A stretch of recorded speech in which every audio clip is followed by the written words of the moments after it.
పౌత్రమకల్మషం పరాశరాత్మజం వందే సుఖతాతం తపోనిధిం. హరి ఓం తత్సత్.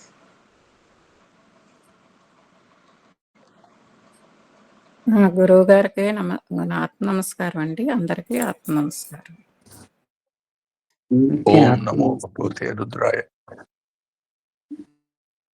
మనం ఈ రుద్రంలో ఉన్నటువంటి 7వ మంత్రం చెప్పుకుంటున్నాం. అందులో కొన్ని ప్రధానమైన విషయాలు చెప్పుకున్నాం, ఇంకొన్ని విషయాలు ఇవాళ చెప్పుకున్నాం. అసౌ యస్తామ్రో అరుణ ఉత బభ్రుమంగళ ఏ చేమాగం రుద్ర అపితో దిక్షు సితా సహస్రసో వైశాగం హేడ ఈమహే. అది ఆ మంత్రం. దానిలో ప్రధానంగా మనం తెలుసుకున్న విషయాలు, అహంకార నాశన అనేది సాధనకి చాలా ముఖ్యము. అహంకార నాశనంతోనే సాధన అనేది మొదలవుతుంది, వృద్ధి పొందుతుంది, ఫలం ఇస్తుంది. అప్పటిదాకా అహంకారం అంటే పూర్తిగా ఎంత చిన్న విషయానికి నేను గొప్ప అని అట్లాంటి అహంకార భావాలు ఉన్నంతకాలం సాధన కుంటుపడుతూ ఉంటుంది, ముందుకు పోయేదానికి ఎక్కువగా అవకాశం ఉండదు. ఇప్పుడు హం సహ హం సం అనే శ్వాసను గురించి కిందటిసారి మనం తెలుసుకున్నాం. అహంకార పరంగా దాన్ని అర్థం చేసుకునే విధానం ఏమిటంటే, అహం సహ హంసః. హంస అనే మంత్రాన్ని, హంస అనే ప్రాణశక్తిని, లేదు సోహం అనే గాలి మనం పిలుస్తున్న గాలి అనే తత్వాన్ని అహం సహ అనే 2 భాగాలుగా అర్థం చేసుకోవచ్చు. దీనితో గనక తాదాత్మ్యత మనం చెందగలిగేటట్టయితే అది సంసార భయాన్ని నాశనం చేస్తుంది. సంసార భయం నాశనం చేయటం అంటే పెళ్ళాం పిల్లల్ని చంపటం, లేకపోతే మొత్తం నా ఒంటరి, అది కాదు అర్థం. సంసారం మీద మనకున్నటువంటి అనవసరమైనటువంటి అటాచ్మెంట్ని తొలగిస్తుంది. అంటే భగవంతుడు ఆధారంగా ఇదంతా ఉన్నది తప్ప కేవలం నా మూలంగా మిగతా ప్రపంచం అంతా ఉన్నది అనే భావంతో సాధారణంగా జనం ఉంటూ ఉంటారు. నేను లేకపోతే వీళ్ళంతా ఇవన్నీ ఏమైపోతాయి, నేను ఈ ఆఫీసు నేను కాబట్టి మెయింటైన్ చేస్తున్నాను, లేదు నేను ఇంటికి పెద్దగా కాబట్టి ఇవన్నీ నేను చేయగలుగుతున్నాను, చూడగలుగుతున్నాను. ఇట్లాంటి భావాలు సాధారణంగా ఎంత తెలిసినా తెలియకపోయినా రకరకాల స్థాయిల్లో ఇవన్నీ ఉంటూ ఉంటాయి. సో ఇవన్నిటికీ వెనకాలన్న ఒకే ఒక మహాశక్తి భగవంతుడు. ఆ శక్తి మన చేత ఈ పని చేయిస్తోంది అన్న భావన మనకి పెరుగుతున్న కొద్దీ మన మీద కన్నా భగవంతుడి మీద నమ్మకం పెరుగుతుంది. పక్కవాడి మీద కన్నా ఆ పక్కవాడిలో ఉన్న భగవంతుడి మీద నమ్మకం కలుగుతుంది. అట్లా క్రమక్రమంగా విశ్వం అంతా కూడా ఒకే ఒక చైతన్యం యొక్క శక్తితో నడుస్తోంది అన్న భావన బలమైనప్పుడు అందరినీ సమంగా చూడగలిగినటువంటి ఒక సమబుద్ధి ఏర్పడుతుంది. లేకపోతే ఒకడి మీద రాగం అంటే ఇష్టం, ఒకడి మీద ద్వేషం అంటే అయిష్టం, ఒకడి మీద కోపం లేదా ఒకడి మీద ప్రేమ, సో ఒకడి మీద ఎక్కువ ఇట్లాంటి భావాలన్నీ సొసైటీలో సాధారణంగా నిత్యకృత్యం మనం చూసేవి. 10 మంది పిల్లలు ఉంటే 10 మంది పిల్లల్లో కూడా ఒకే మాదిరిగా చూడలేకపోవటం అనేది కూడా మనం చూస్తూ ఉంటాం. ఇవన్నీ రాగద్వేషాలకి, ఇష్టాయిష్టాలకి సంబంధించినటువంటి ఈ లక్షణాలు, వీటిని మెల్లిగా అధిగమించటమే సాధనలో ఉన్నటువంటి ప్రధాన లక్ష్యం. అందరినీ సమానంగా చూడటం అంటే అర్థం అందరికీ సమానంగా, ఎక్కువ పెద్దవాడికి చిన్నవాడికి సమానంగా, చిన్నవాడికి ఎంత ఇస్తామో అంత ఇష్టం అని కాదు. ఎవరెవరి అవసరాలు ఎట్టా తీర్చినా మన భావనలో మాత్రం అందరి మీద సమదృష్టి ఉండాలి. ఫర్ ఎగ్జాంపుల్, ఒక ఏనుగు ఉన్నది, ఒక కుక్క ఉన్నది, సమానంగా చూస్తూ ఉంటే ఇద్దరికి ఒకే మాదిరిగా ఒక పిడికిడ భోజనం పెట్టడం కాదు. ఏనుగుకి కావాల్సింది ఏనుగుకి ఇస్తాము, కుక్కకు కావాల్సింది కుక్కకి ఇస్తాం, చీమకు కావాల్సింది చీమకి ఇస్తాం. అది సమానంగా చూడటం అన్నప్పుడు భావనలో సమానమే తప్ప వాళ్ళకి చేసే పనులు సమానం అని కాదు అర్థం. ఆ సమత్వాన్ని పెంచుకోవటం అనేది అసమత్వాన్ని అంటే ఎక్కువ తక్కువని తగ్గించుకోవటం అనేది, వీటన్నిటికీ కారణమైనటువంటి అహంకారాన్ని తొలగించుకునే ప్రయత్నమే ఈ శ్వాస ద్వారా, హం సహ అనే శ్వాస ద్వారా మనం చేస్తున్నాము. దాన్ని అర్థం చేసుకునే దానికి ప్రధానంగా అహం సహ అనే భావని హం సహ అని అర్థం చేసుకునేటట్టయితే, దీంతో ఎవడైతే తాదాత్మ్యత చెందుతాడో అట్లాంటి వాడికి సంసారం మీదున్న భయం, ఆ భయాన్ని తొలగించే శక్తి పరమేశ్వరి లేదు పరబ్రహ్మ లేదు అంతర్గత ఆత్మశక్తి అన్న భావన దృఢమవుతుంది. సో దీనికి శ్వాస ద్వారా మనం చేసే ప్రయత్నాన్నే యోగ సాధన అన్నారు. లేదు మెకానికల్గా చేస్తున్నాం, బతికేంత వరకు బతుకున్నంత కాలం గాలి పీలుస్తూ ఉండడం, చచ్చిపోయినాక గాలి పీల్చడం ఆగిపోతుంది. సో అది అజ్ఞానంతో గాలి పీల్చడాన్ని, ఇది జ్ఞానంతో గాలి పీల్చే ప్రక్రియని యోగ ప్రక్రియ అన్నారు. కాబట్టి యోగం అనేది అదేదో సపరేట్గా అనేది కాదు. యోగం అంటే కలిసిపోవటం, కలిసిపోయినాక ఇంకేమీ లేదు.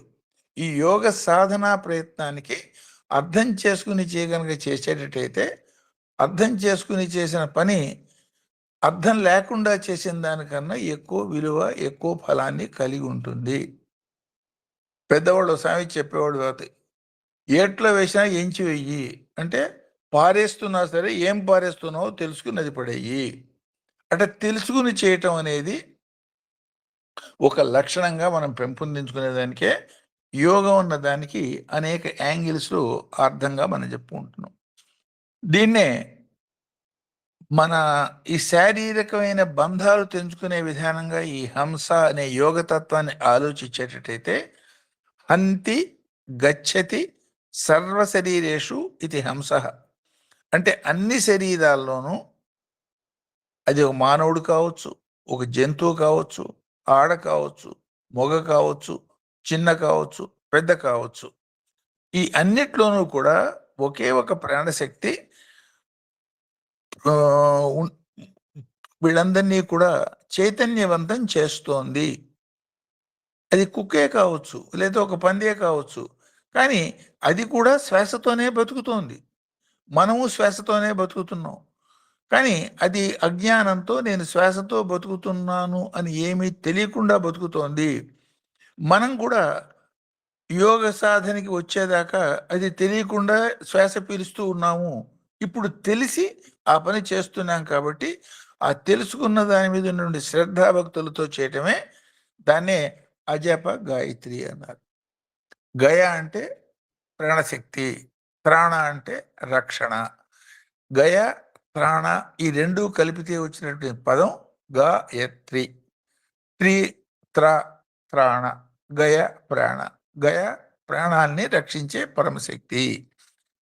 తెలిసి తెలియక కనుక తెలిసి చేస్తున్నప్పుడు దాన్ని మనకి తెలియకుండానే మన శరీరంలో ప్రాణశక్తి రూపంలో నన్ను రక్షిస్తున్న ఓ మహాశక్తి, ఓ గాయత్రి శక్తి, ఓ అజప రూపంలో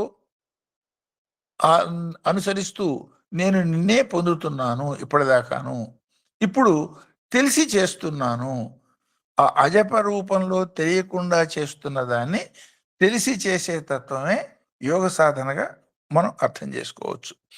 అందువల్లనే గాయత్రి మంత్ర సాధన అన్నప్పుడు మనం ఏం చేస్తాం, 24 అక్షరాల గాయత్రి మంత్రాన్ని ఆరాధన జపం చేస్తూ ఉంటాం. 108 గాయత్రి చేశాను, లేదు 1000 గాయత్రి చేశాను, రకరకాలుగా చెప్తుంటారు. లేదు 11 సార్లు గాయత్రి మంత్రం చేశాను, ఇవన్నీ చెప్పుకుంటూ ఉంటారు ఉపనయనం అయిన తర్వాత.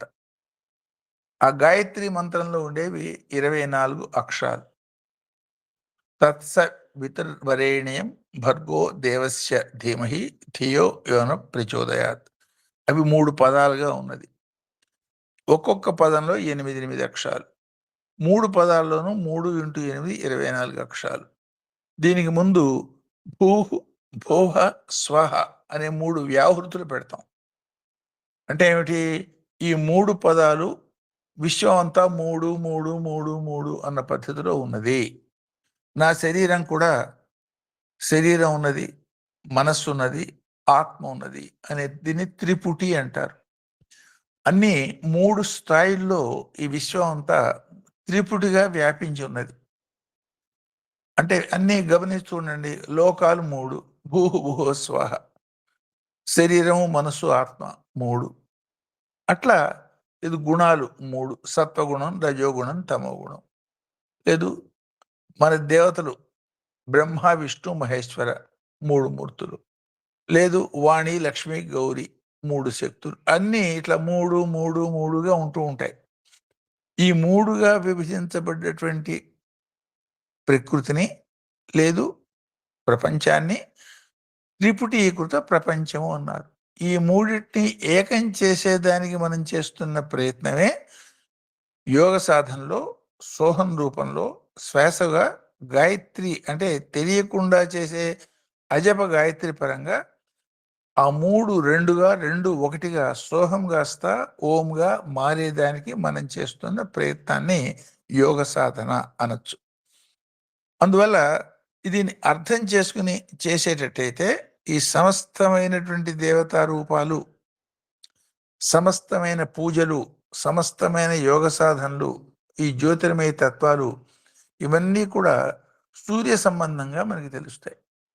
అందుకనే శ్వాసపరంగా సూర్యుడికి శ్వాసకి ఉన్న సంబంధాన్ని సూర్యం సోహమేవచ అని చెప్పారు.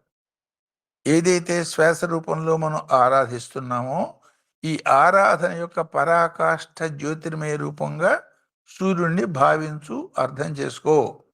ఆ స్థితి నేను కూడా పోవాలి, అంతటి జ్యోతిర్మయ స్థితి నాకు లభ్యం కావాలి అన్న ధ్యాసతో యోగ సాధన చెయ్యి అన్న సంకేతాన్ని సూర్యమండలం ద్వారా లక్ష్యంగా పెట్టుకుని యోగ సాధన చేయమన్న సంకేతాన్ని నిత్య సూర్య ఆరాధన.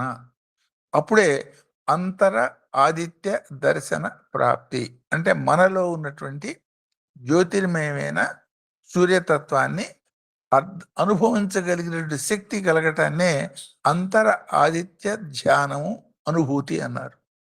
సో దానికోసం ప్రయత్నం చేయటమే యోగ సాధనలో ప్రధానమైన లక్ష్యం. అదే గాయత్రి మంత్రం చేస్తున్నాడు, అతను చేస్తున్నది కూడా అదే. 24 అక్షరాలుగా మనం చెప్పుకున్నాం. ఈ 24 అక్షరాల యొక్క ప్రధాన తత్వం ఏమిటి? మన శరీరంలో ఉన్న ప్రధానమైన భాగాలు 24. ఈ 24ని ఆ 3తో కలిపి ఏకీకృతం చేసే ప్రయత్నమే ఓం భూర్భువస్సుః తత్సవితుర్వరేణ్యం భర్గో దేవస్య ధీమహి ధియో యోన ప్రచోదయాత్. అది ఎట్లా అంటే, ఇప్పుడు ఫర్ ఎగ్జాంపుల్ మన శరీరం దేంతో తయారు చేయబడ్డది? పంచభూతాలతో తయారు చేయబడ్డది.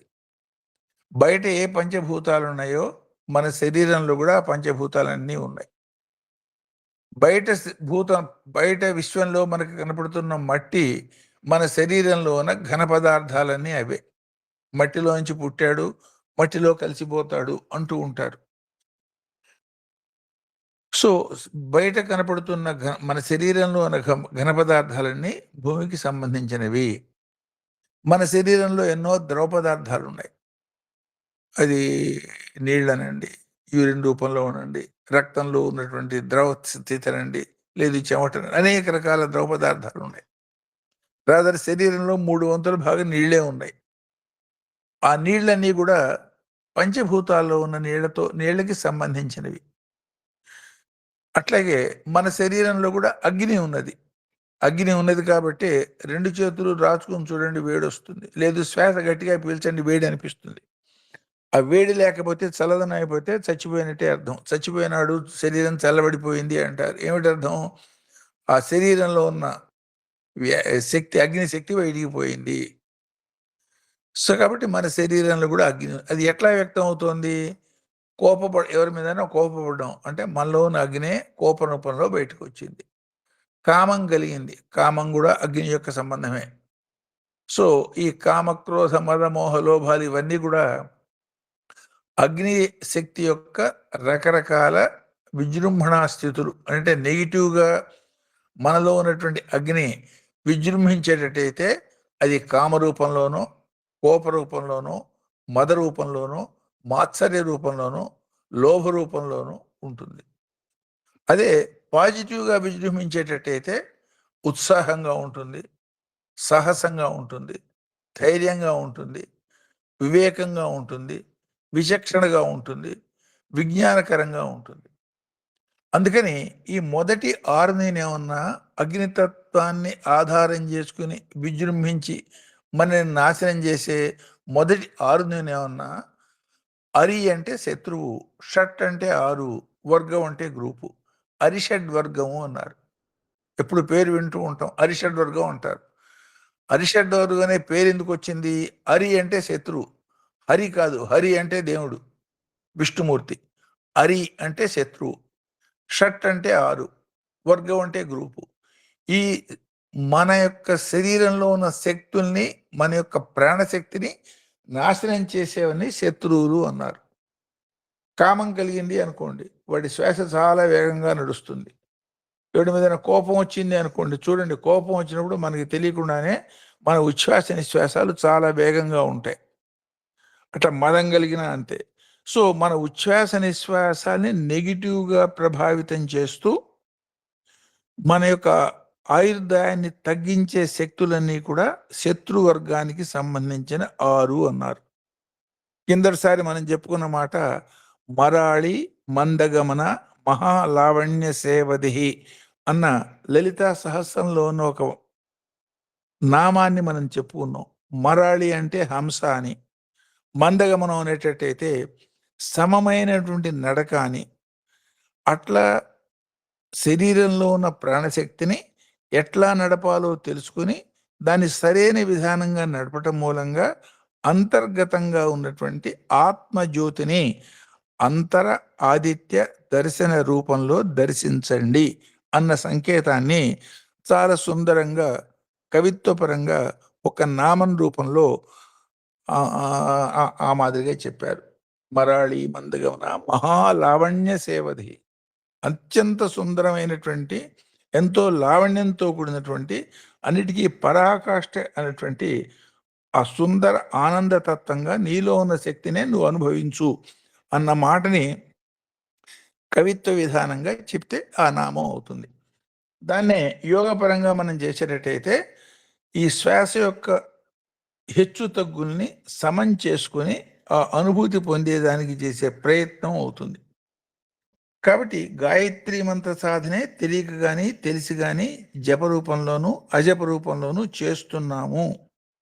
ఈ చేయటంలో ప్రధానమైన ఉద్దేశం ఏమిటి? ఇప్పుడు పంచభూతాలు అనుకున్నాం, మన శరీరంలో అగ్ని మాదిరిగా చేస్తుంది అన్నాం. మన శరీరంలో కూడా వాయువు ఉన్నది. ఆ వాయువే బయట ప్రపంచంలో ఉన్నటువంటి వాయువు మన శరీరంలో పంచ ప్రాణవాయువుల రూపంలో ప్రాణ, అపాన, వ్యాన, ఉదాన, సమాన అన్న ప్రాణవాయువుల రూపంలో ఒక్కొక్క స్థానంలో ఒక్కొక్క వాయువు కేంద్రీకృతమై ఏ పని ఎట్లా జరగాలో ఆ పనిని అట్లా చేయిస్తోంది. ఫర్ ఎగ్జాంపుల్, వ్యానవాయువు మన శరీరంలో ఉన్నది కాబట్టి మన శరీరంలో బ్లడ్ సర్క్యులేట్ అవుతోంది. సో అపానవాయువు మన శరీరంలో ఉన్నది కాబట్టి శరీరంలో ఉన్న వ్యర్థ పదార్థాలన్నీ బయటికి పోగలుగుతున్నాయి. ప్రాణవాయువు హృదయస్థానంలో కాన్సన్ట్రేట్ అయి ఉన్నది కాబట్టి రక్తం శుద్ధి పొందుతోంది. రక్తం కనుక శుద్ధి పొందకపోతే వాడు ఎంతకాలం ఉంటాడు? వారం రోజులు చచ్చిపోతాడు. సో ఒక్కొక్క ప్రాణవాయువు మనని అనేక రకాలుగా రక్షిస్తోంది. మన శరీరంలో ఉన్న వ్యర్థ పదార్థాలను ఒకటి బయటికి తీసుకుపోతోంది. శరీరానికి ప్రాణశక్తిని అందిస్తోంది ఒకటి. మనం మాట్లాడగలుగుతున్నాము, అది కూడా వాయువు మూలంగా, ఉదాహరణ వాయువు మూలంగా నడుస్తోంది. ఆ ఆహారం జీర్ణం కాగలుగుతోంది, దానికి కారణం కూడా వాయువే. సో ఈ పంచ ప్రాణాన్ని రక్షించేదానికి మన శరీరంలో ఉన్నటువంటి వాయువులు అనేక రకాలుగా ఉపయోగపడుతున్నాయి సుమా. అర్థం చేసుకుని ఆ ప్రాణశక్తుల యొక్క సమతుల్యతని పెంచుకునే విధానంగా నీ జీవితాన్ని గడుపుకో. అదే యోగం యొక్క ఒక లక్షణం. గీత చెప్పుకున్నారు మీరు. ఆ గీతలో ఉన్నటువంటి ప్రధానమైన ఒక శ్లోకం చూసేటట్టయితే ఈ పంచ ప్రాణాల మధ్యలో ఉన్నటువంటి సమతుల్యత ఆరోగ్యానికి ఆనందానికి కారణమైతే హేడ ఈమహే, వాటిల్లో ఉన్నటువంటి సమత్వం లేకపోవటం, సో దానికే అన్ని రకాల రోగాలకి కారణం అవుతుంది సుమా. అందుకని యోగం చేసిన వాడికి ఆరోగ్యం ఎందుకు వస్తుంది? ప్రాణశక్తిని సమతుల్యతగా చేసుకుంటున్నాడు. కాబట్టి సమతుల్యంగా ఉన్నటువంటి ప్రాణశక్తులు ఎవరిలో ఉంటాయో ఆరోగ్యం వాడికి అడక్కబోయినా వస్తుంది. ఆటోమేటిక్గా వచ్చే సహజమైనటువంటి చిన్న లక్షణంగా దీపం వేయంగానే వెలుతురు వచ్చినట్టుగా ఆటోమేటిక్గా వచ్చే ఒక సహజ లక్షణంగా యోగ విధులకి ఆరోగ్యం అనేది సహజంగా లభ్యమయ్యేది అని చెప్పటంలో అంతరార్థం అది. సో ఆ ప్రాణశక్తుల మధ్యలో ఉన్నటువంటి అసమతుల్యత, అంటే సమతుల్యత, అసమతుల్యత, ఆ సమం లేకపోయేటట్టయితే రోగము, సమం ఉండేటట్టయితే ఆనందము. కాబట్టి యోగ విద్య పరులకి ఆనందం కలగడానికి కారణం ఏమిటంటే ప్రాణశక్తుల్లో ఉన్న సమత్వాన్ని వాళ్ళు తెలియకుండా సాధిస్తున్నారు. దాన్ని తెలిసి చేసేటట్టయితే తేలిగ్గా అన్ని రకాల స్థితుల నుంచి, అంటే అన్ని రకాల అనవసరమైన ఉత్తేజానికి పోయి ఆనందాన్ని చెడగొట్టుకోకుండా ఉండేదానికి ఎక్కువ అవకాశం మనకు కలుగుతుంది. సో ఆ వాయువు ఆ రూపంలో ఉన్నది. అంతేకాదు సుమా, 5 ఉపప్రాణాలు అంటారు. నాగ, కూర్మ, కృకర, దేవదత్త, ధనంజయ అని వాటి పేర్లు చెప్తారు. శరీరం చనిపోయిన శరీరాన్ని ఖననం చేయటం అనేది, లేకపోతే తగలబెట్టడం అనేది, లేకపోతే పాతిపెట్టడం, రకరకాల పద్ధతులు వాళ్ళ పద్ధతులు బట్టి చేస్తూ ఉంటారు. సహజ సిద్ధమైనటువంటి ప్రక్రియకి భగవంతుడు చేసిన ఏర్పాటు ఏమిటంటే, ఒక చనిపోయిన శరీరం పందిదో కుక్కదో చూడండి, చనిపోయిన తర్వాత కూడా అది ఉబ్బుతుంది, వ్యాపిస్తుంది, తర్వాత పగిలిపోతుంది, మెల్లిగా పంచభూతాల్లో క్రమక్రమంగా కలిసిపోతుంది. ఎట్లా సాధ్యమైంది అది? చనిపోయిన శరీరం ఉబ్బటం ఏమిటి అంటే, చనిపోయిన శరీరంలో కూడా ఈ వాయు యొక్క శక్తులు దాని ఉపప్రాణాలు అన్నారు. ఈ శరీరాన్ని తిరిగి పంచభూతాల్లో కలిపేదానికి అవసరమైనటువంటి ఏర్పాటు ప్రకృతి మనలో చేసి ఉన్నది. అంటే 10 రకాల ప్రాణశక్తులు మనలో పనిచేస్తున్నాయి. 5టిని ప్రాణవాయువులు అన్నారు, 10టిని ఉపప్రాణవాయువులు అన్నారు. ఈ 5+5 కలిపి 10 అవుతాయి. వీటన్నిటికీ ఉన్నటువంటి మూల ప్రాణం ఇంకొకటి ఉన్నది, అది 11ది కనుక అయ్యేటట్టయితే ఈ 11 యొక్క ఏకత్వాన్ని సాధించటమే ఏకాదశ రుద్ర అభిషేకంగా చేసే ప్రక్రియ. కాకపోతే 199 మంది అది ఏం చేస్తున్నాం, ఎందుకు చేస్తున్నాం అనే ఆలోచన, దాని గురించి విచారణ లేకుండా ఏదో పుణ్యం కోసం చేస్తున్నాం, లేదా ఈ పాపం పోయేదానికి చేస్తున్నాం, లేదు ఈ పర్టికులర్ ఇబ్బంది కలిగింది, ఆ ఇబ్బంది బయటపడేదానికి చేస్తున్నాం, లేదు ఉద్యోగం కోసం చేస్తున్నాం, అట్లాంటి భావాలతో చేస్తారు. ప్రధానమైన భావం ఏమిటంటే, ఈ సమస్తమైనటువంటి అన్నిట్లో ఉన్నటువంటి ఏకత్వాన్ని అనుభవించేదానికి నేను చేస్తున్నాను అన్న భావన ఆధ్యాత్మిక పురోగతికి, ఏకత్వానికి, విశ్వం అంతా ఒకే ఒక చైతన్యం నడిపిస్తోంది అన్న ఏకత్వానికి మెల్లిగా దారితీస్తుంది. అదే విశ్వం అంతా విష్ణు, చెట్టు పుట్ట అనేక రకాలుగా కనబడుతున్నది. ఆ చెట్టు కాదు, పుట్ట కాదు, ఇవన్నీ జ్యోతిర్మయ స్థితులు అనే అనుభవం కావాలంటే ఈ మెట్లన్నీ ఎక్కి పైకి పోండి అన్న భావన. సో అందువలనే ఈ గాయత్రి అట్లాగే ఇది ప్రాణవాయువు అయిపోయింది. నెక్స్ట్ ఇది పంచభూతాల్లో వాయువు కన్నా ఉత్తమమైన భూతం ఆకాశం. మనం ఆలోచించగలుగుతున్నాం. ఆలోచనా శక్తి ఎక్కడి నుంచి వచ్చింది? ఆలోచనా శక్తి అనేది ఆకాశ తత్వానికి సంబంధించింది. అంటే మనలో కూడా పంచభూతాలు ఉన్నాయి. ఈ పంచభూతాలు 5, పంచ ప్రాణాలు 5. ఏ పని చేయాలన్నా మనకున్న 5 కర్మేంద్రియాలు ఉపయోగించి చేస్తాం. కాళ్ళతోనూ చేతులతోనూ కర్మేంద్రియాలతో చేసే పనులే కనపడుతూ ఉంటాయి, పంచ కర్మేంద్రియాలు అంటాం. ఈ చేస్తున్నాము, ఇది పంచ కర్మేంద్రియాలతో నేను పనిచేస్తున్నాను, పంచ ప్రాణాలతో నేను బతికున్నాను, లేదు పంచభూతాలు నాలో ఉన్నాయి అనేది మనకి తెలియాలంటే మన జ్ఞానేంద్రియాలు పనిచేయాలి. ఆ పంచ జ్ఞానేంద్రియాలు మనలోనే ఉన్నాయి. కాబట్టి మొత్తం ఎన్నైనాయి? 4, 5, 20. పంచభూతాలు, పంచ ప్రాణాలు, పంచ కర్మేంద్రియాలు, పంచ జ్ఞానేంద్రియాలు. కేవలం ఇవి మాత్రమే సరిపోతాయా? మనకి మనస్సు ఉన్నది. మనస్సు లేకపోతే ఇవన్నీ అచేతనం అవుతాయి. కాబట్టి మనస్సు అనేది మొదటి లెవెల్ కమాండర్. ఆత్మ అనేది ఫైనల్ లెవెల్ కమాండర్. విశ్వాత్మ అనేది అంతిమమైనటువంటి కమాండర్. అది మళ్ళీ 3 స్థాయిలు చూడండి. వ్యక్తాత్మ, విశ్వాత్మ, మనస్సు. సో ఆ యాంగిల్లో చూసేటట్టయితే, ఆ మనస్సుని కొంచెం విశ్లేషించి చూసేటట్టయితే, మనస్సు అంటే అనేక రకాల కోరికల సమూహం. ఒక 100 కోరికలు ఉన్నాయి.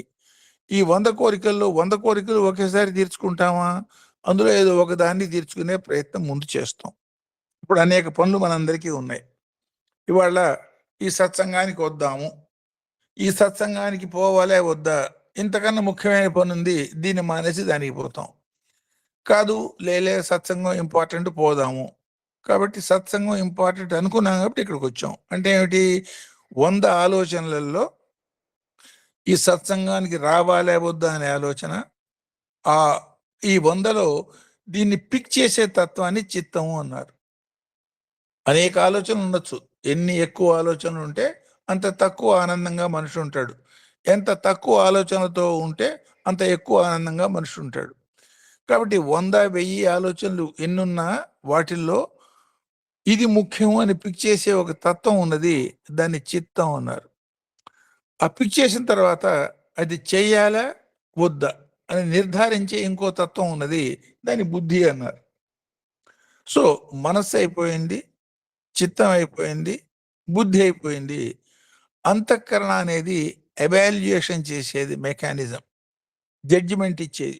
నేను మంచి పనే చేశాను, ఆ పని మానేసి సత్సంగానికి రావటం మంచి పనే చేశాను, లేలే ఈ సత్సంగం అనవసరంగా వచ్చాను, ఇవన్నీ నాకు తెలిసిన విషయాలే, ఆ పని చేస్తుంటే బాగుండేది అనిపించవచ్చు. ఆ అనిపించే తత్వాన్ని అంతఃకరణ అన్నారు. అంటే మనసులో ఉన్నటువంటి 4 భాగాలు మనస్సు, చిత్తము, బుద్ధి, అంతఃకరణ. ఇందాక చెప్పిన 20 ప్లస్ ఈ 4, ఈ 24 తత్వాల్ని ఏకీకృతం చేయటమే యోగము. ఆ 24 తత్వాల్ని ఏకీకృతం చేసేదానికి మనం చేస్తున్న ప్రయత్నమే జపరూపంలో చేస్తే 24 అక్షరాల గాయత్రిగాను, శ్వాస రూపంలో చేస్తే 2 అక్షరాల సోహం రూపమైనటువంటి శ్వాస రూప అజప గాయత్రిగాను అర్థం చేసుకుని చెయ్యండి. ఈ రెండిటికి ఆధారం ఏమిటా అంటే జ్యోతిర్మయమైనటువంటి సూర్యుడే సుమా. ఒకే ఒక జ్యోతిర్మయ సూర్యుడి నుంచి శ్వాస రూపంలో అర్థం చేసుకునేటట్టయితే సోహంగా భాషిస్తోంది. 24 అక్షరాల గాయత్రిగా అర్థం చేసుకునేటట్టయితే ఈ కర్మేంద్రియ, జ్ఞానేంద్రియ, ప్రాణ, పంచభూత, మనోచతుష్టయంతో కూడిన 24, 3 వ్యాహృతులు భూహు భువ స్వహ 24 ప్లస్ 3 27 కలిపి ఓంకారంతో సంయోగం అయ్యి చివరికి ఒకటిగా మారాలి. అంటే జపగాయత్రిగా చేస్తున్న పనైనా అజప గాయత్రిగా సోహం రూపంలో చేస్తున్న ఏకం అయ్యేదానికి, కలిసిపోయేదానికి, యోగీకృత స్థితికి ప్రయత్నం చేస్తున్నాము అనే భావంతో చేయటమే ప్రధానమైన లక్షణంగా తెలుసుకోమని రోజు మనకి గుర్తు చేసే ప్రధానమైన దేవతా తత్వమే సూర్యుడు. ఆ యాంగిల్లోనే సమస్తమైన ఆరాధనలు కూడా సూర్యుడితో ముడిపడి ఉండటానికి కారణం అది. అందువల్ల రోజు చేసే ఆరాధన కాబట్టి ప్రతి సంధి కాలంలోనూ దీన్ని చెయ్యండి. ఏమిటా ప్రధానమైన సంధులు?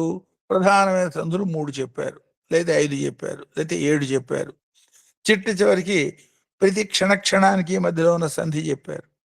అంటే పరిణితి పెరుగుతున్న కొద్దీ, అంటే మన ఆలోచన శక్తి, ఆచరణ శక్తి, బుద్ధి శక్తి పెరుగుతున్న కొద్దీ మెట్టుగా పైకి తీసుకుపోయే ఒక ఉదాత్తమైనటువంటి ప్రక్రియని, అల్టిమేట్గా నేనే భగవంతుడు అన్న అనుభూతి కలిగేదానికి ఒక మహత్తరమైన ప్రక్రియని భారతీయ సంస్కృతి ఏర్పాటు చేసింది. అదే సంధ్యావందన విధి. సంధి వందనం, సంధ్యావందనం. సంధిలో చేసే వందనం కాబట్టి సంధ్యావందనం. దీన్ని దీపహర్తేడి న్యాయం అంటారు. అంటే మండిగం మీద పెట్టిన దీపం గదిలో అటువైపు ఇటువైపు సమానంగా తన కాంతిని పంచుతుంది. రూమ్లో పెట్టిన దీపం ఆ రూమ్కే పరిమితం అయి ఉంటుంది. అవతల రూమ్లో ఆ వెలుతురు కనపడకపోవచ్చు. కానీ 2 రూముల మధ్యలో ఉన్న మడిగ మీద పెట్టేటట్టయితే ఆ దీపం యొక్క కాంతి 2 పక్కలకి వ్యాపించినట్టుగానే సంధి కాలంలో చేసే ప్రయత్నం పాత కొత్త ఈ 2 కాలాలకి ఉపయోగపడి నీలో కంటిన్యూటీ ఏమిటి?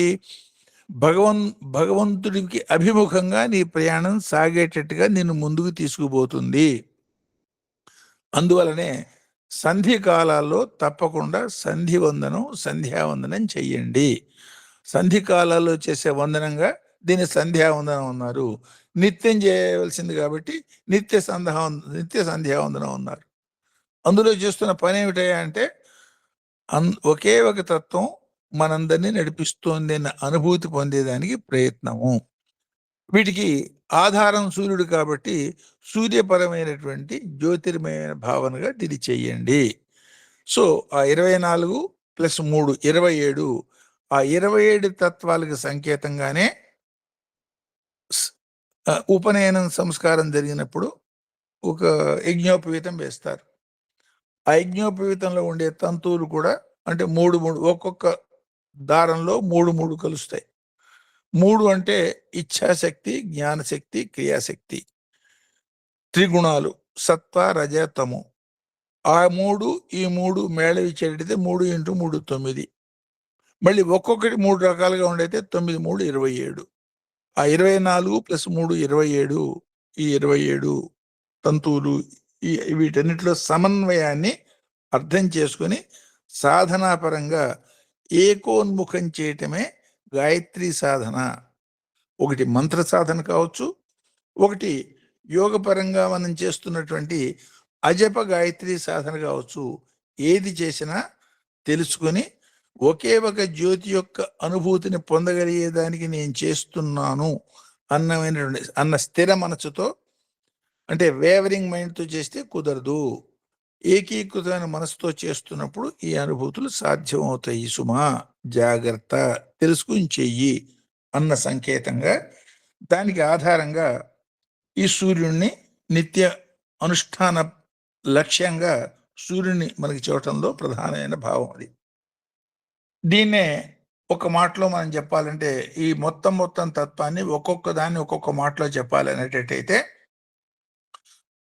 పంచముఖ గాయత్రి కూడా 5 ముఖాలు అంటారు.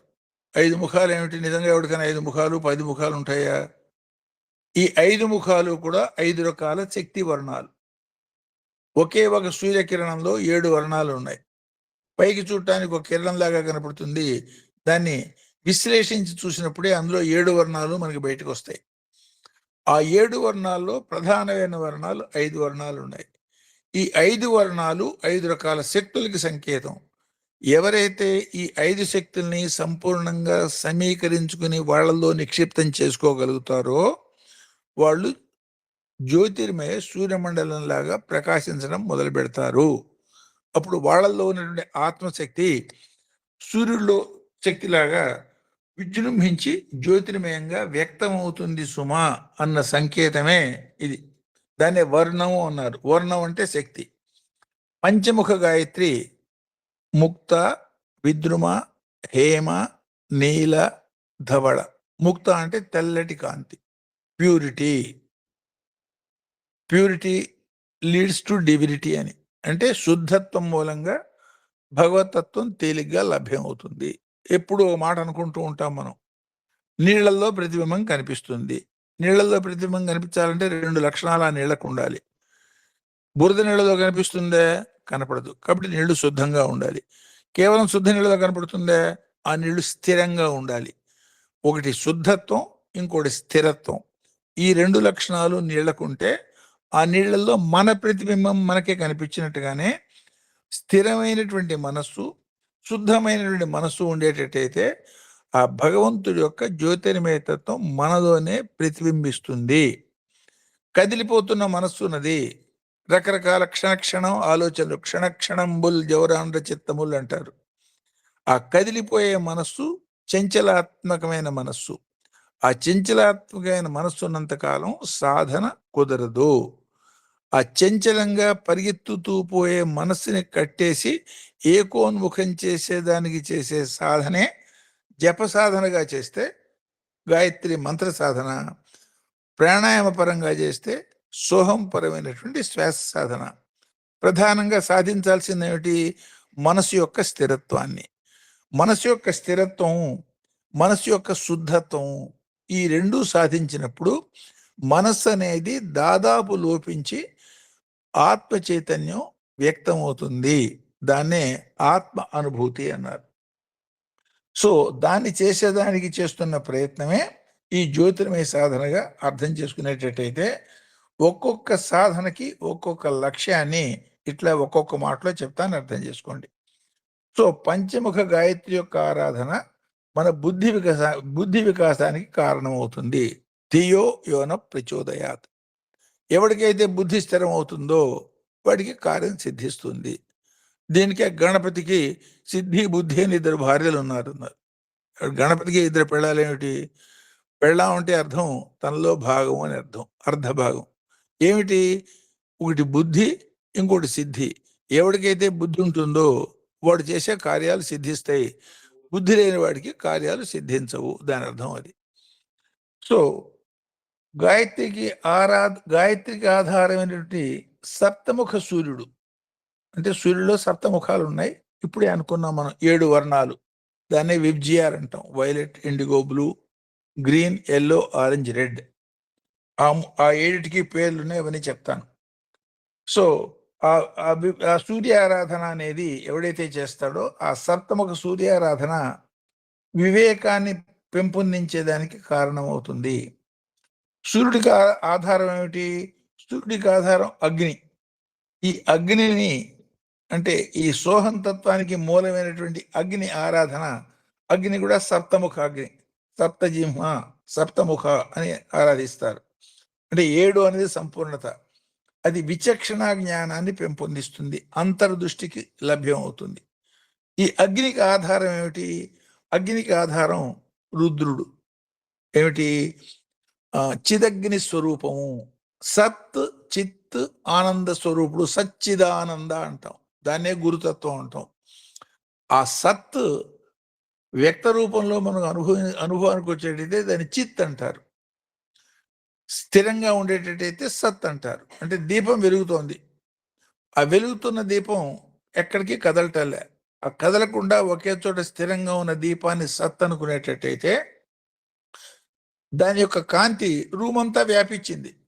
ఆ వ్యాపించినటువంటి కాంతిని చిత్ అనుకోవచ్చు. కాబట్టి సత్తు చిత్తు ఒకదానికోటి అనుబంధంగా ఉంటే తప్ప ఒకటి విడిచి ఒకటి ఉండవు. స్థిరంగా ఉన్న జ్యోతి సత్ అనుకునేటట్టయితే దాని యొక్క కాంతి యొక్క వ్యాపకతని చిత్ అనుకోవచ్చు. కాబట్టి ఈ రెండిటి మూలంగా కలిగే స్థితిని ఆనంద స్థితి, అదే సత్ చిత్ ఆనంద అన్నారు. సో ఈ సత్ చిత్ ఆనంద ఆ అనుభూతి పొందగలిగేదానికి అగ్నికి ఆధారం ఏమిటంటే చిదగ్ని. అమ్మవారి పరంగా దీనే చెప్పేటది చిదగ్ని కుండ సంభూత దేవకార్య సముద్యత అని చెప్తారు. ఏమిటి చిదగ్ని కుండ? బయట ఎక్కడో లేదు అగ్నికుండం, నీలోనే ఉన్నది సుమా. ఆ నీలో ఉన్నటువంటి చిత్ అనే అగ్నికుండంలో నుంచి సత్ అనే శక్తి వ్యాపించి ప్రేరేపణ చెంది పైకొచ్చి జ్యోతిర్మయంగా వెలుగుంది. నీకు అనుభూతం కలిగటమే చిదగ్ని కుండంలోంచి బయటకు వస్తున్నటువంటి భగవతి యొక్క దర్శన అనుభూతి. చిదగ్ని కుండ సంభూత దేవకార్య సముద్యత. దేవకార్య సముద్యత అంటే ఏమిటి? దేవకార్యం అంటే అర్థం జగత్ హిత కార్యము. ఏదో ఒక పని ప్రతివాడు చేస్తూనే ఉంటాడు. పుట్టిన దగ్గర నుంచి చచ్చిన దాకా ప్రతివాడు ఏదో పని చేస్తూనే ఉంటాడు. ఎవడి లక్ష్యం అయితే జగత్ హితమైన కార్యాలు, లోక కళ్యాణానికి సంబంధించినవి, అందరికీ ఆనందం కలిగించేవి, నిస్వార్థమైనటువంటివి, అట్లాంటి కార్యాలు చేస్తున్న వాళ్ళని ఆనందింపజేసేదానికి వస్తున్నటువంటి ఉద్భవించినటువంటి పరాశక్తి. సో చిదగ్నికుండ సంభూత దేవకార్య సముద్ర అంటే దేవతలకి దేవతలు అంటే ఎవడు? మనలో ఉన్నటువంటి జ్ఞానమయ శక్తులన్నీ దేవతలు. మనలో ఉన్నటువంటి తామస అసురీ శక్తులండి రాక్షసులు. దేవతలు రాక్షసులు మనలోనే ఉన్నారు.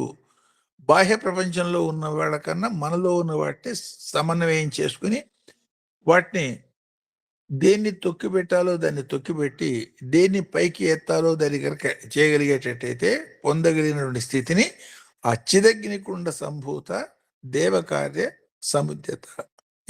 ఏ లక్ష్యమైతే సాధించాలో ఆ లక్ష్యాన్ని సాధించగలిగేదానికి నీలోనే ఆత్మ చైతన్యంగా ఆ పరమేశ్వరి ఉద్భవించే మాటని ఒక్క అందమైనటువంటి శ్లోక రూపంలో చిదగ్నికుండ సంభూత దేవకార్య ఇది మనం పాటగా చెప్పుకుంటాం, పద్యంగా చెప్పుకుంటాం.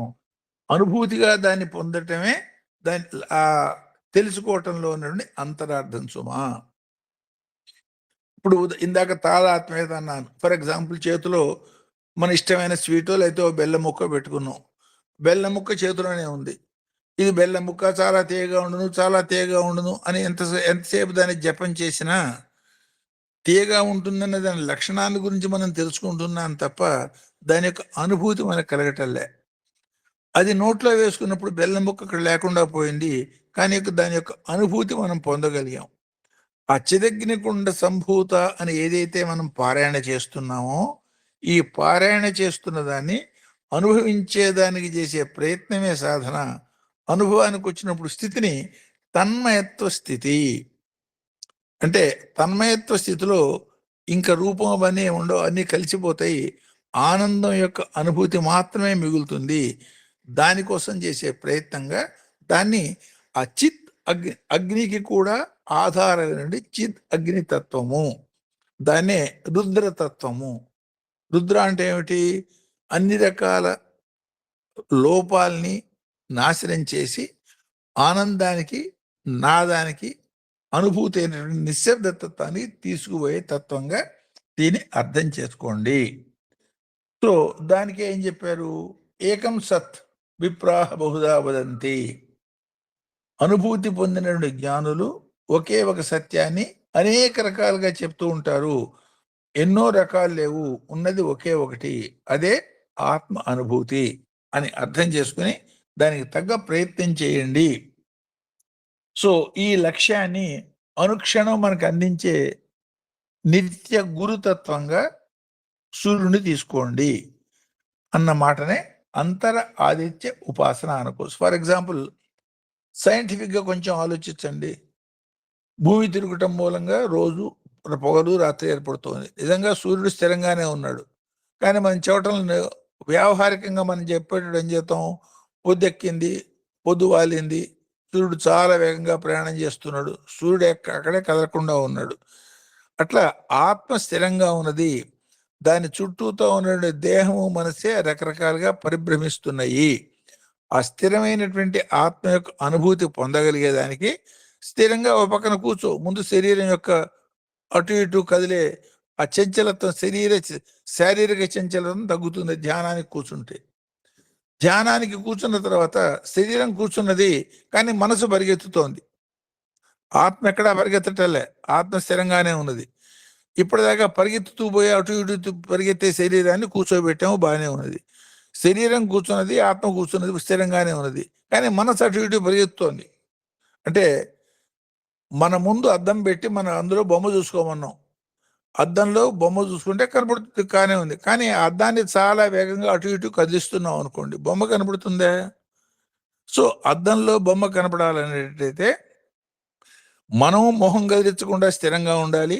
కాబట్టి మనం కూర్చోవటం అనేది, ప్రయత్నం అనేది మొదటి మెట్టు. అద్దం అటు ఇటు కదిలిపోతోంది, కదిలిపోతున్నా బొమ్మ కనపడదు. అద్దం అనేది మనసు అనుకున్నదే, దాన్ని ముందు స్థిరం చేయాలి. సో అద్దాన్ని మనం స్థిరంగా కూర్చొని మన ముందున్న అద్దాన్ని స్థిరంగా పెట్టుకునేటట్టయితే మన బొమ్మ మనకి అద్దంలో కనపడ్డట్టుగా మనలో ఉన్న ఆత్మ చైతన్యమే జ్యోతిర్మయ రూపంలో ఆదిత్య రూప దర్శనంగా బయట సూర్యుడిని ఏ మాదిరిగా జ్యోతిర్మయంగా చూడగలుగుతున్నామో అట్లా నాలో ఉన్నటువంటి ఆత్మ చైతన్యం నాకే జ్యోతిర్మయంగా గోచరించడాన్ని అంతర ఆదిత్య దర్శనం ఉన్నారు. దీనికి ప్రధానమైన లక్షణాలు ఏమనుకున్నాం? రెండు, కదలకుండా ఉండాలి. నిజంగా కదలకుండా ఉన్న ఆత్మ కదలకుండానే ఉన్నది, ఎక్కడికి పోలే, విశ్వం అంతా వ్యాపించి ఉన్నది. అది శరీరం కదులుతోంది, దాన్ని పట్టుకొచ్చి కూర్చోబెట్టాం. ఎన్నడూ లేని మొదటిసారి కొసేపు కూర్చున్నాం, ఒక అరగంట పావుగంట నిశ్చలంగా. ఈ సత్సంగాని కోసం ఒక గంట సేపు కూర్చుంటున్నాం. సో ఈ సత్సంగంలో కూడా మనసు అటు ఇటు పోతూనే ఉంటుంది ఎంత వద్దన్నా. ఆ మనస్సుని ఏకాగ్రం చేసే ప్రయత్నం, శరీరంతో పాటు మనస్సు కూడా ఏకాగ్రమై ఏకోన్ముఖమైనప్పుడు ఈ శరీరము మనస్సు సహకరించి స్థిరత్వాన్ని పొందినప్పుడు సహజంగా స్థిరంగా ఉన్న ఆత్మ ఆటోమేటిక్గా నీలోనే గోచరిస్తుంది సుమా. అదే రోజు నువ్వు చూసే సూర్య దర్శనం యొక్క శాస్త్రీయ తత్వము. నిజంగా సూర్యుడు స్థిరంగా ఉన్నాడు, కానీ సూర్యుడు పొద్దెక్కాడు, పరిగెత్తాడు, అస్తమించాడు అని చెప్తున్నాం. ఇవన్నీ భూమి యొక్క కదలిక మూలంగా కలిగినవి తప్ప సూర్యుడు యొక్క కదలిక మూలంగా కాదు అనేది శాస్త్రీయ సత్యం. కానీ వ్యావహారిక సత్యం ఏమిటి? సూర్యుడు పొద్దున ఉదయించడం, సాయంత్రం అస్తమించడం అనేది వ్యావహారిక సత్యం. అట్లా ఈ నిత్యం కనపడుతున్నటువంటి సూర్య చంద్ర దర్శనాల్లో నుంచి ఈ ఆధ్యాత్మిక సత్యాన్ని తెలుసుకుని ఆచరణాత్మకంగా కనుక చూడగలిగేటట్టయితే ఆ సూర్యుడికి అస్తమించటం అనేది ఉండదు.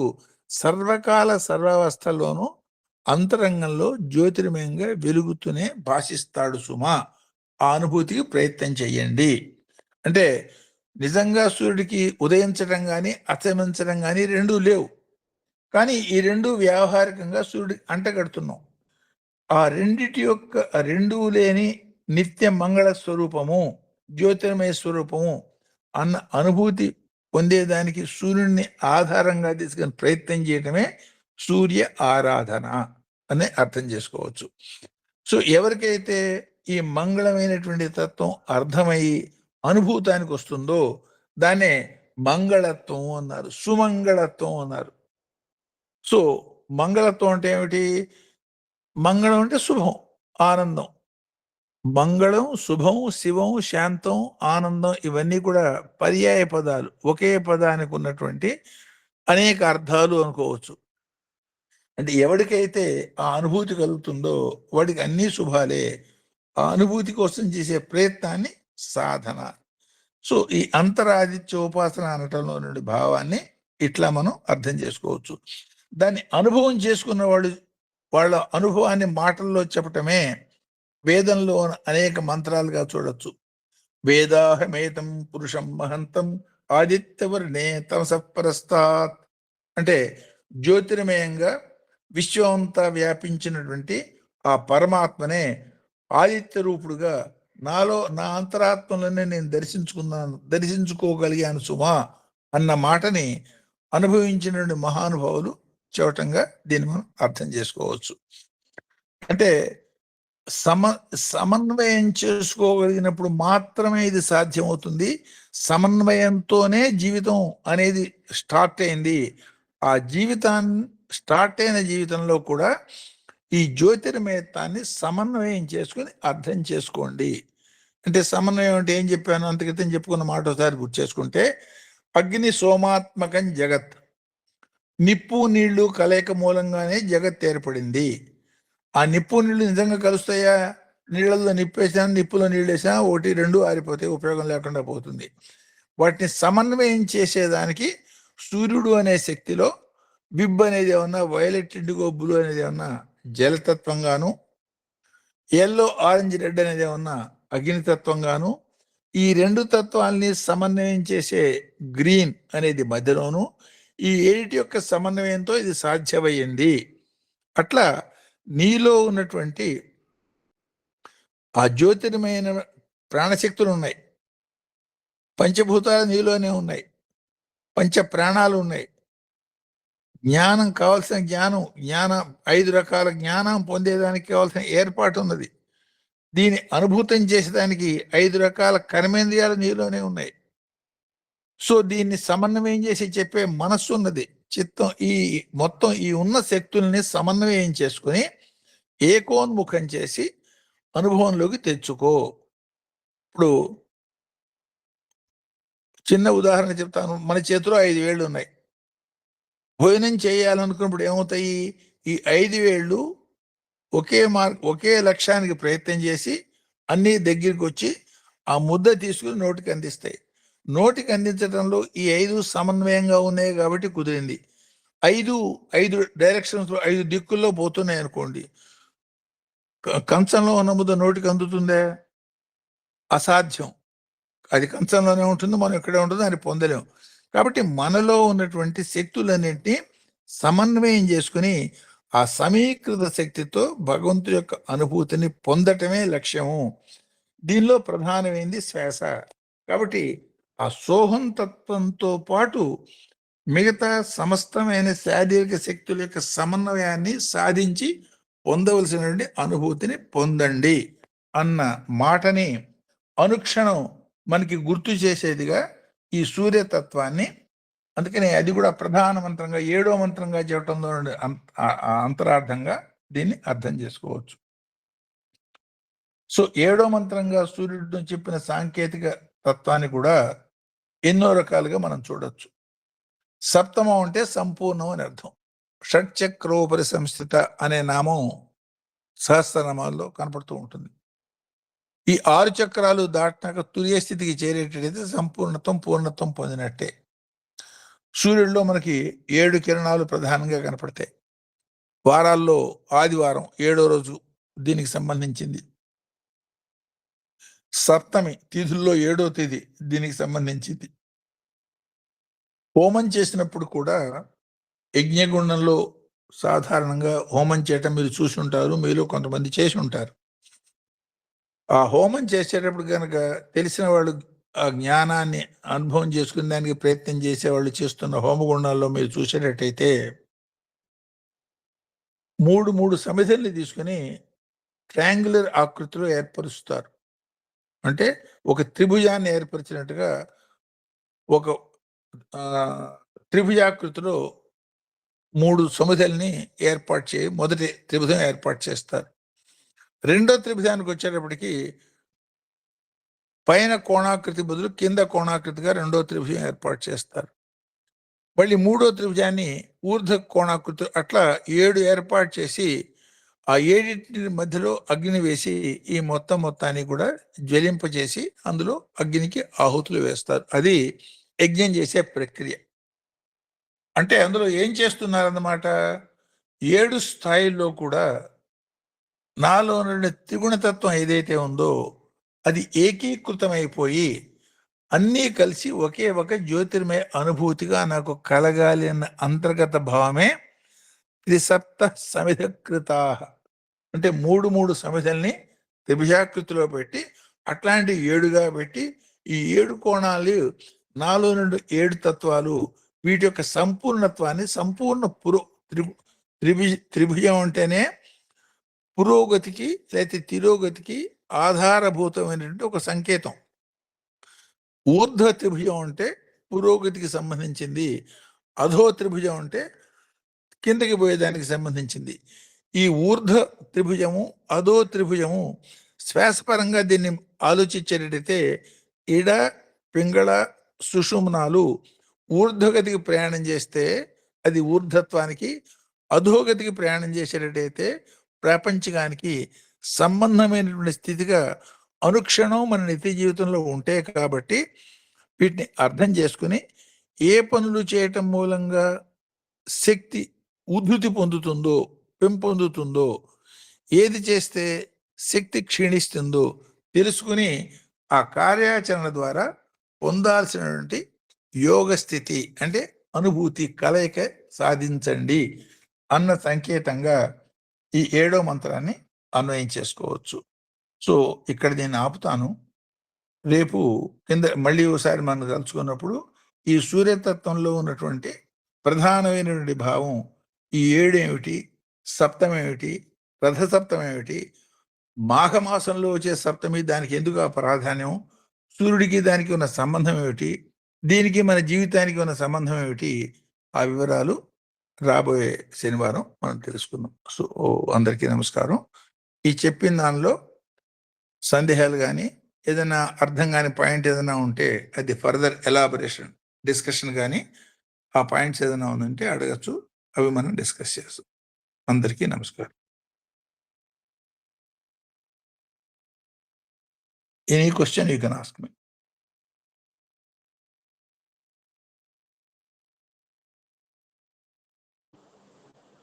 ఆత్మ నమస్కారం గురువు గారు. నమస్కారం. నా పేరు బాపునాయుడు, అనకాపల్లి. చెప్పండి. గురువుగారు, మన గురువుగారు చెప్పిన దానికి మీరు చెప్పిన దానికి చాలా దగ్గర సంబంధం ఉంది. అంత మీరు కొంచెం వివరంగా చెప్తున్నారు. మరి నాకు ఈరోజు దానిలో డౌట్లు ఏంటంటే, మనం ప్రాణాయామం చేయడంలో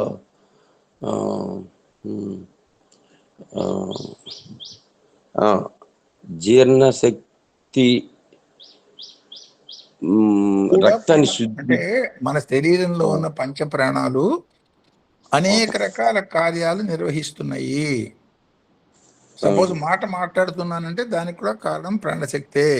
ఆహారం జీర్ణం అవుతుందంటే దానికి కూడా ఒక పర్టికులర్ ప్రాణవాయువు పనిచేస్తోంది. శరీరంలో ఉన్న వేస్ట్ బయటికి పంపించాలన్నా అపాన వాయువు పనిచేస్తోంది. అట్లా ఎందుకని దాని ప్రాణాలు అన్నారంటే, ప్రాణము, అపాన ప్రాణము, వ్యాన ప్రాణము, ఉదాన ప్రాణము, అన్ని ప్రాణవాయువులే. ఒక్కొక్క దానికి అది చేసే పనిని బట్టి ఒక్కొక్క పేరు పెట్టారు. అందులో ఒక పర్టికులర్ ప్రాణవాయువు శరీరంలో ఉన్నటువంటి జీర్ణశక్తిని పెంపొందించేది కూడా అదేను అని చెప్పాను. అది ఉద్దేశం. ఇవన్నీ మన శరీరంలోనే కలుగుతున్నాయి.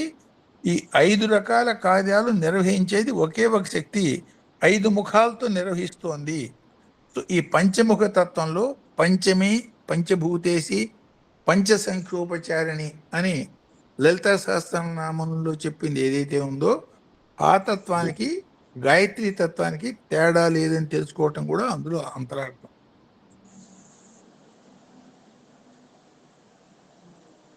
అంటే నేను చెప్పింది కొంచెం నిదానంగా వినండి. ఒకటి, ఇప్పుడు ఎందుకని వారానికి ఒక రోజు కన్నా ఎక్కువ నేను చెప్పలేదంటే, నేను చెప్తున్న దానిలో కనుక ఆలోచించినట్టయితే దాదాపు ఒక నెల రోజుల పాటు మీరు చెప్పుకున్న విషయాల్లో ఉన్న సత్సంగంలో అన్ని విషయాలు అందులో ఉంటే దాన్ని ఒక్కొక్కటి జాగ్రత్తగా తరిచి చూసినప్పుడు మాత్రమే మీకు అర్థమవుతాయి. ఒక్కొక్క దాన్ని విడివిడిగా అంతర్గతంగా మనసులో తర్కించుకున్నప్పుడు మెల్లిగా అనుభవానికి వస్తాయి.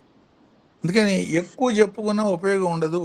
ఈ చెప్పుకున్న దాన్ని ఒక వారంలో ఒకరోజు చెప్పిన దాన్ని విశ్లేషణాత్మకంగా 2-3 సార్లు వింటూ అర్థం చేసుకునేటట్టయితే ఏదైనా ఎప్పుడు సందేహం వెనక చెప్పిన వాటిలో సందేహం కలిగినా మీరు అడగచ్చు. ఎప్పుడు ఏ సందేహం అడిగినా దాన్ని డిస్కస్ చేయొచ్చు, తప్పులేదు. కాకపోతే వినంగానే కలగటం కష్టం అవుతుంది. కొంచెం విశ్లేషించి చూడండి, అప్పుడు మీకు సందేహం వస్తుంది, అప్పుడు డిస్కస్ చేద్దాం. ఇంకా ఏం చెప్పారంటే, ఈ రోజు దానిలో మనం ఎందుకు చేస్తున్నాము తెలుసుకోవడం మంచిది. ఏదో చెప్పారు నేను చేస్తున్నాను అని కాకుండా ఎందుకు చేస్తున్నాం, అది కూడా మంచి. అవును, తెలుసుకుని చేస్తే ఉపయోగం. అవునండి. మెకానికల్ గా చేస్తే పెద్ద ఉపయోగం ఉండదు. చిన్నపిల్లల చేత బలవంతాలు చదివిస్తాం, వాళ్ళంతా వాడు శ్రద్ధ పెట్టి చదువుతున్నాడు, ఎంత తేడా ఉంటుంది చూడండి. ఇది కూడా అంతే. అవునండి. వాళ్ళు చెప్పారు నేను చేశాను అన్న పద్ధతి అదే మాదిరిగా ఉంటుంది. నాకు ఇష్టమైంది ఆకలేసిన వాడు తినేదానికి, ఇష్టం లేని వాడికి భోజనం పెట్టిన దానికి తేడా ఏది ఉంటుందో, దాన్ని శ్రద్ధగా ఇష్టంగా చేసిన దానికి, బలవంతం చేసిన దానికి తేడా అది ఉంటుంది. చిన్నప్పుడు పద్యం కంఠస్థం ఏదో బట్టి పెట్టేసి కంటే దాని అర్థం తెలుసుకొని చదువుకుంటే బేగా వచ్చేస్తుంది, తొందరగా వచ్చేస్తే పరీక్షలో తొందరగా రాసేయగలుగుతాం. అవునండి. అలాగే అలాగే. చాలా ధన్యవాదాలండి. చాలా బాగా చెప్తున్నారండి. నమస్కారం శాస్త్రి గారు. నమస్కారం. చాలా బాగుందండి వాళ్ళ క్లాసు. బుద్ధి, మనస్సు అంటే మనస్సులో అంటే మనలో ఉండేటువంటి 4 భాగాలని చాలా చక్కగా చెప్పారు. ఈ పంచేంద్రియాలు, జ్ఞానేంద్రియాలు, మనస్సు. ఈ మనస్సులో మళ్ళీ ఉండేటువంటివి దాంతో పాటు పంచభూతాత్మకంగా ఎలా ఉంటుంది, ఇవన్నీ తీసుకుని ఈ మనలో ఉండేటువంటి నిశ్చలంగా, నిర్మలంగా చేసుకున్నప్పుడే అమనస్క స్థితిలో మనకి ఎగ్జాక్ట్లీ. ఆ అంతరాదిత్య దర్శనం జరుగుతుంది. ఆ అంతే. అంతరాదిత్య దర్శనం జరిగేంత వరకు ఉపాసన చేయవలసిందే. చేయవలసిందే. కరెక్ట్ ఇది అన్నమాట. ఎట్టి అంతే. కరెక్ట్ పరిస్థితుల్లోని అన్నమాట. దాన్ని విడిచిపెడితే అది అక్కడితో ఆగిపోయి మళ్ళీ మొదటి నుంచి మొదలు పెట్టవలసొస్తది. అంతే. కరెక్టే. ఎక్కడ వదిలిపెడితే అక్కడి నుంచి పై జన్మలో ఉన్నా మళ్ళీ చేసుకోవాల్సింది. అంతే. అంటే ఇది జారుడు మెట్లులాగా ఒక దగ్గర ఆ! ఆగిపోతే గనక కిందకే వస్తాం మళ్ళీ. పైకెక్కే ఎగ్జాక్ట్లీ. ప్రసక్తి ఉండదు. ఎగ్జాక్ట్లీ. కరెక్ట్ అన్నమాట. చాలా బావుందండి. అదే అంతరాదిత్య సాధన చేస్తేనే అంతరాదిత్య దర్శనం జరుగుతుంది. అంటే ఎగ్జాక్ట్లీ. ఇంకొక మంచి విషయం తెలుసుకున్నాను ఈవేళ సత్సంగంలో సంధ్యావందనము. అంటే సంధ్య అన్నదేంటంటే, మనం మామూలుగా అంటూ సంధ్యా సమయంరా కూర్చో, లెగు, పడుకోకు అలా ఇలా చెప్తుంటారు పెద్దోళ్ళు మనకు మామూలుగా. అవును. అది సంధ్య అన్నది 2 సమయాల మధ్యన ఉండేటువంటి నడిమి. ఎగ్జాక్ట్లీ. సో, అందుకే మండికం మీద పెట్టిన దీపం అని ఎగ్జాంపుల్ చెప్పిన కారణం అది. అది. నడిమి. అలాంటి నడిమి అన్నది ప్రతి క్షణం కూడా ఉంటుంది. కాబట్టి నిత్యం సాధన చెయ్యాలి. ఎగ్జాక్ట్లీ. అంటే అంటే మొట్టమొదట గనక 3 సంధుల్లో మొదలుపెట్టేటట్టయితే చిట్ట చివరికి అణుసంధి దాకా వస్తుంది. అంటే ఏమిటి? వస్తుంది. 2 ఆలోచనల మధ్యలో ఉన్న సంధి. అది. అంతవరకు ఎవడికైతే తీసుకుపోతాడో వాడికి నిత్యం జ్యోతి దర్శనం, అంతరాదిత్య దర్శనం, అదే జీవన్ముక్త స్థితి. ఆ 2 ఆలోచనల మధ్యన సంధి అన్నది ప్రాణాయామం. 2 ఆలోచనల మధ్య సంధి అనేది అది గనక పట్టుకుంటే వాడి భగవంతుడే. వాడికి భగవంతుడికి తేడా లేదు. మీరు చెప్తున్న ఇప్పుడు ఈ సోహం ప్రాణాయామం అదే సోహం అనేటువంటి ఈ ఉపాసన మంత్రపరంగా అయితే పంచముఖ గాయత్రి, అదే అజపంగా అంటే రెండు అక్షరాలకైతే సోహం అనేది చెప్పారు ఇవాళ ఈ ముఖ్యమైన ఇవి. తర్వాత ఏంటంటే దీంతో పాటు మనకు ఈ లోపల జరిగే ప్రక్రియ, ఈ అగ్ని అన్నది ఎలా జరుగుతుంది అంటే మనకి అగ్నిలో మనకి ఎలా ఉంటుంది జఠరా అగ్ని.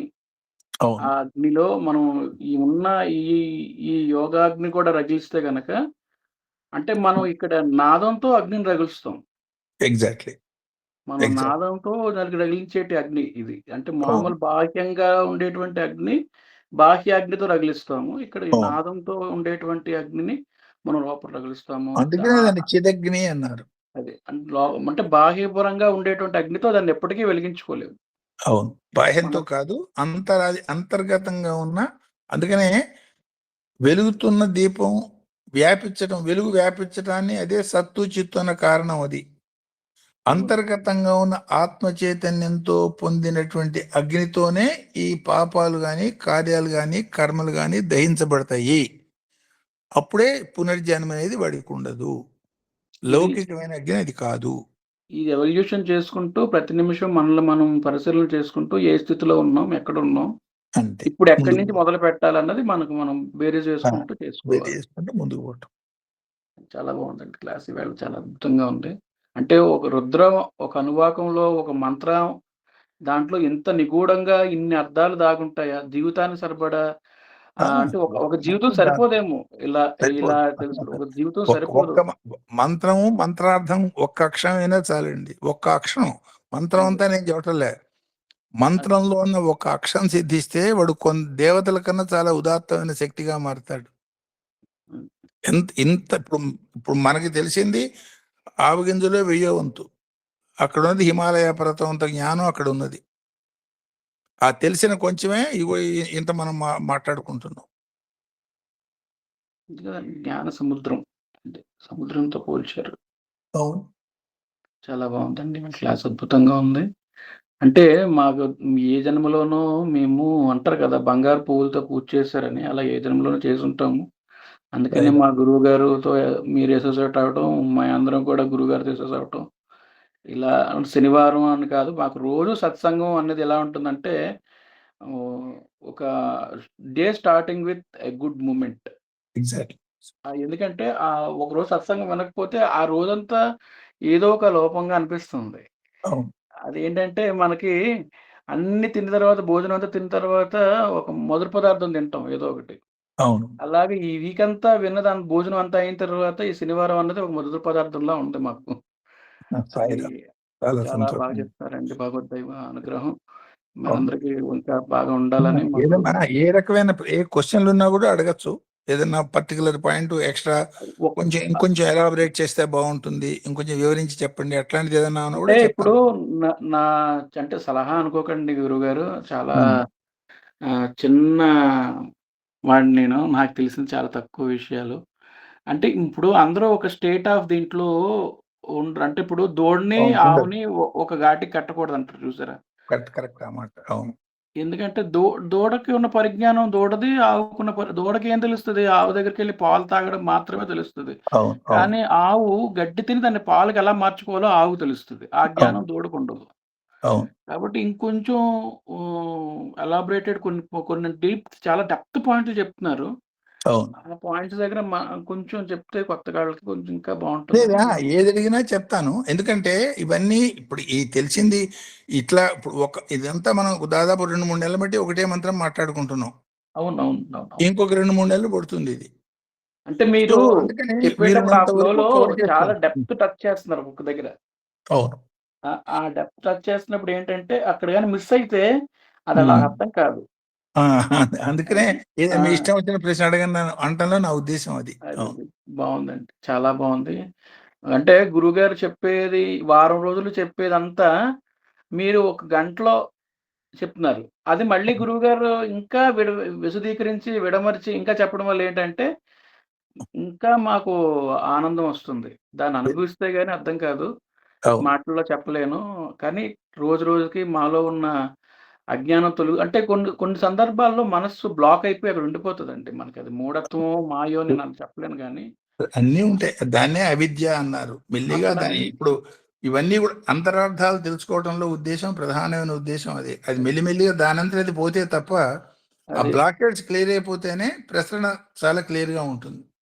ఆ బ్లాక్స్ అంటే ఇప్పుడు సపోజ్ ఒక దగ్గరకి ఆగాం. సంధ్యావందనం ఎందుకు చేయాలని ఎవడో అడుగుతాడు. ఉమ్. ఆ ఉమ్. సంధ్యావందనం ఎందుకు చేయాలి? అని అక్కడ ఆగిపోద్ది మనసు. ఎందుకంటే దానికి తెలీదు. ఆన్సర్ తెలీదు. అవును, అవును, అది ఇక్కడి నుంచి మనం దాన్నక్కడ ఆ ఆకలిని ఇక్కడి నుంచి పదార్థం అక్కడ మనం పెట్టుకుంటే, ఆ ఆకలి తీరి, అది అవును. జీర్ణమయ్యి మనకి మళ్ళీ మన నిత్యానుష్ఠానంలోకొస్తది. Exactly correct. ఉద్దేశం అది. ఆ, విని అందుకనే మీకు ఆ వివరం చేయడంలో భావన అది కరెక్ట్. అంటే విని ఊరుకోకుండా దాన్ని మనం ఎంతవరకు దాన్ని లైవ్‌లో తెచ్చుకుంటున్నాం అన్నది ముఖ్యమైన అంటే మీ పడ్డ శ్రమకి, మా గురువుగారు పడుతున్న శ్రమకి అదే మీరిచ్చే నిజమైనటువంటి కానుక అనకూడదు. అంటే ఫలితం. సంతోషం. అది. అది ఇప్పుడు ఆత్మానందం కలుగుతుంది. వెలుతురు యొక్క లక్షణం వెలుతురు వ్యాపింప చేయటమే. అందుకని ఆ వ్యాపింప చేయటంలోనే ఆనందంగా ఇప్పుడు నలుగురికి అర్థమై ఆనందం పొందారు. అదే గొప్ప ఆనందం. అంతగానే ఏం కావాలి చెప్పండి. ఇందులో మిగతాది ఏదైనా ఒక భగవంతుడి విషయంలోనే వ్యక్తుల్ని ఎవరిని కూడా ఏది ఇచ్చి మనం సంతృప్తి పరచలేము. అందుకని చాలా తేలిగ్గా ఒక్క త్రికరణ శుద్ధిగా పెట్టిన నమస్కారంతో సంతృప్తి పడేది కేవలం భగవంతుడు మాత్రమే. అందువల్ల దాన్నే ధ్యేయంగా మనం పెట్టుకున్నప్పుడు ఆనంద వృద్ధే భగవంతుడి దగ్గరికి మనం చేర్చేది. దానికోసం మనం చేసే ప్రయత్నమే సాధన. ఒకసారి సనాతన సారథిలో చదివినట్టు గుర్తండి. ఉమ్, సూర్యుడు స్వామి ఉమ్, చెప్పిన మాట అంటే ఉమ్, ఉమ్. సనాతన సారథిలో లాస్ట్‌కి అవును, ఆహ్, పేజీ మీద రాస్తారు, ఒక చివరి పేజీ పేజీలో మీద ఒక ఉంటుంది. మాట రాస్తారనమాట. సూర్యుడు అవును. చండాలుని ఇంట కూడా ప్రకాశిస్తున్నట్టు ఆహా, అజ్ఞానికి కరెక్ట్. కూడా జ్ఞాని మాటలు వింటుంటాడు. అవును, కానీ జ్ఞాని సూర్యుడు రాగానే సంధ్యావందనం చేస్తాడు. అవును, చండాలుడు లేచి మాంసాన్ని వండుకుంటాడు. అలాగా అవును, జ్ఞాని గురువులు చెప్పిన అవును, మాటని పట్టుకొని దాన్ని సాధనకు ముందుకు తీసుకెళ్తాడు. అజ్ఞాని ఆ నిమిషానికి ఏదో కాలక్షేపం అన్నట్టు వినేసి వదిలేస్తాడు అవును. అని స్వామి ఒక్కసారి సనాతన సారథిలో చెప్పారు. అంటే సూర్యుడు చండాలనింటుడు కూడా ప్రకాశిస్తాడు అని. అవును. అది అంటే దొంగతనం చేసేవాడికి అదే వెలుతురు కావాలి. జపం అంత జ్ఞానం పొందాల్సిన వాడికి అదే వెలుతురు కావాలి. రెండు ఇచ్చేవాడు ఒక సూర్యుడే. అదే. అదంటే ఇప్పుడు ఆ సనాతన సారథిలో మాట గుర్తొచ్చింది నాకు. అవును, ఆ మాట నిజం. అది కూడా వస్తుంది ఈ మంత్రంలో, ముందు ముందు అది కూడా వస్తుంది. అది. గోపాలకులు బావుందండి. చూస్తున్నారు. ఈ ఇవాళ మనకి చాలా డిస్కస్ చేసుకున్నాం. వాయువులు ఎన్ని రకాలు, అగ్నులు ఎన్ని రకాలు, మనస్సులో ఏ వాయువు ఎలా పనిచేస్తుంది అన్నీ చాలా బాగుందండి. ధన్యవాదాలు శాస్త్రి గారు. నమస్కారం. నమస్కారం. భోజనానంతరం పెరుగు అన్నం స్వీటు తిన్నంత సంతృప్తికరంగా వివరంగా ఉన్నాయండి. మొత్తం మీద మా గురువు గారు చెప్పిందని మీరు చెప్పిందని చాలా దగ్గర సంబంధాలు అన్ని కూడాను అవే అందుకనే ఇవి ఒకటే మాట అనేక రకాలుగా చెప్పుకోవటం. అవునండి. ధన్యవాదాలండి. నమస్కారం. ఆత్మ నమస్కారం. అందరికీ నమస్కారం. ఆత్మ నమస్కారం అండి, చాలా బాగా చెప్పారు. నమస్కారం. ప్రార్థన చేస్తున్నానండి. ఆత్మ నమస్కారం శాస్త్రి గారు, అందరికీ ఆత్మ నమస్కారం. అందరికీ నమస్కారం. అసతో మా సద్గమయ తమసో మా జ్యోతిర్గమయ మృత్యోర్మా అమృతం గమయ. ఓం సర్వే జనా సుఖినో భవంతు, సమస్తలోకా సుఖినో భవంతు, సన్మంగళానుభవంతు. ఓం తత్సత్. శ్రీ గురుభ్యో నమః. అందరికీ ఆత్మ నమస్కారం. ఆత్మ నమస్కారం గురుగారు, అందరికీ ఆత్మ నమస్కారం. ఆత్మ నమస్కారం గురుగారు, అందరికీ ఆత్మ నమస్కారం.